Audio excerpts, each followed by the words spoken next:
David, good to have you here. We see tech's melt up resuming after Facebook, after Apple, and now Microsoft gets a big bid on the TikTok thing. So are we back? I mean, is this continuing to be the leader in the market? Of course it is. It's been the leader all year, and for some obvious reasons. These were the companies that had the fortress-like balance sheets, and it was large cap secular growth. And to a large degree, some of these companies even benefited from the shutdown. But right now, you have to start to ask yourself, how worried should we be? Because we are getting what I would call a very top-heavy market, and is that dangerous? Right now, the top 5 companies by market cap represent about 23% of the market, yet they only represent about 16% of the earnings. That could only happen in the current environment that we have, where interest rates and the risk-free rate is essentially zero, and securities analysis starts right there with the risk-free rate. So, David, what we saw over the last couple weeks before the big tech earnings was the market flirting with this idea of rotation, some of the cyclical stuff doing well. Is the data just not robust enough to sustain that right now? And it's a call that I've been making, for most of the year. At some point, as the economy started to evolve, investors would start to roll down the valuation curve. And they did in fits and starts. But right now, there is some concern out there because you've got 80% of the states out there are either rolling back their opening of the economy, or in some cases have actually halted that. And with the pandemic and what it's done to the lower end of our economy, the particular close proximity businesses, the service sector, it really points to Washington and the need to get some kind of deal hammered out to extend unemployment benefits. And the whole thing seems to revolve around, the $600 current benefit. And I don't see how you're going to get people back to work if you're in fact paying some people more to stay at home than to go back to work. So I think they're going to have to realign, the incentives in that regard. And that doesn't seem to be happening anytime soon, because there's obviously a huge divide between the left and right side of the aisle. So what's interesting here is it's almost like we're kind of baby stepping our way into the normal realm, right? I mean, this quarantine period is not going to be, hopefully not, as drastic as the previous one where the entire nation's on lockdown. We do have some areas that continue to function. New York is continuing to reopen. Chicago is pretty normal here.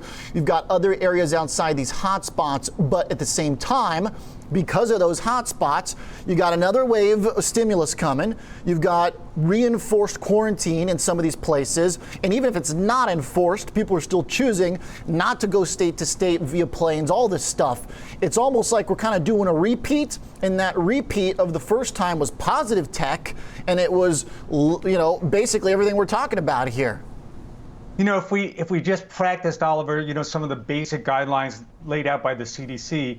I live here in Stamford, Connecticut, and in my building, nobody under 30, and I mean nobody under 30, is willing to wear a mask. And the only time people wear masks is when they're forced to, when they go into a public place like a Whole Foods or maybe a retailer that is mandating that.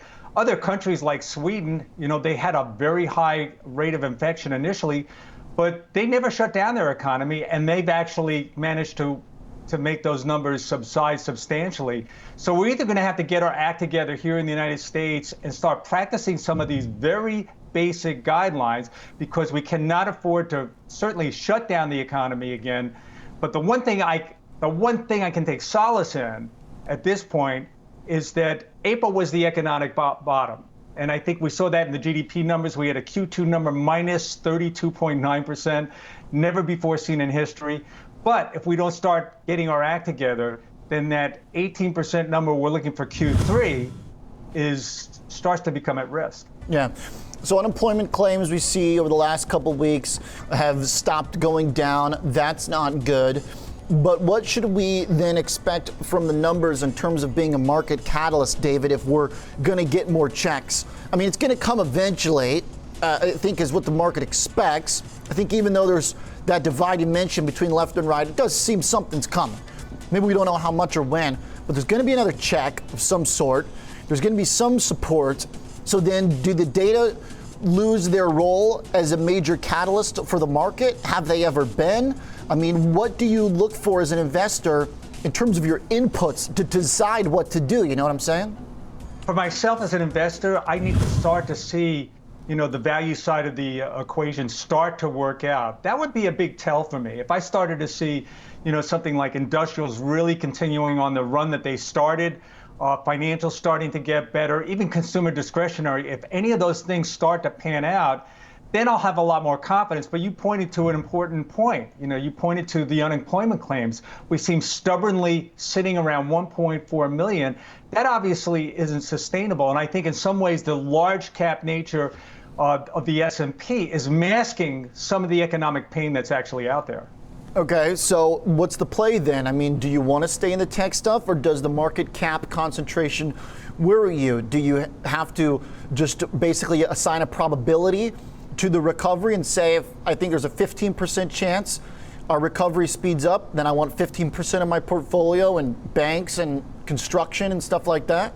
I think it's higher than that, but I think right now for myself, I've chosen to run a barbell strategy. I have all the names that you've mentioned on this show, repeatedly. Certainly the Microsoft, Amazon, I own all those names. And even down the food chain in some other technology names as well. But yeah, you have to have something in industrials. They're essential businesses. I don't care whether you're buying your goods at Amazon or Walmart. Somebody's got to manufacture it, somebody's got to ship it, and that points to industrials. Financials, a tougher call right there. I've chosen asset managers because they're paid like I am for assets under management. Banks are challenged, and I'm out of that play just simply because the yield curve and zero interest rates are not good for net interest margins. So I've got another place to be.